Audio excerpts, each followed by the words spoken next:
Production হয় ইন্ডিয়াতে এবং ইউরোপে। ইন্ডিয়াতে 5টা ফ্যাক্টরি আছে বিভিন্ন প্রদেশে, আর ইউরোপে 2টা দেশে ফ্যাক্টরি আছে, হাঙ্গেরি আর নেদারল্যান্ডে।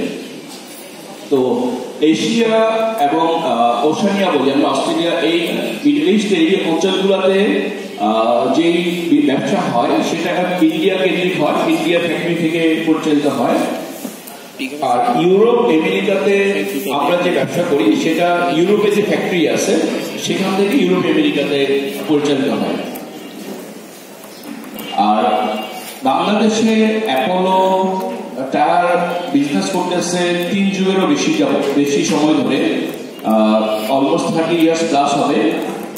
এখন এটা বাংলাদেশে এই মুহূর্তে অ্যাপোলো সরাসরি ব্যবসা করে না, অ্যাপোলোর সরাসরি কোনো টায়ার বিক্রয় করার অনুমতি নাই বাংলাদেশে। আপনারা জানেন কিনা, একটা সময় রহিমা আফরোজ বাংলাদেশে অ্যাপোলো টায়ার বাজারজাত করতো। এটা হয়তো অনেকেই জানেন, অনেকে জানেন না। আমি জাস্ট একটু ইতিহাস বলে শুরু করতেছি। একটা সময় রহিমা আফরোজ অ্যাপোলো টায়ার বাংলাদেশে বাজারজাত করতো।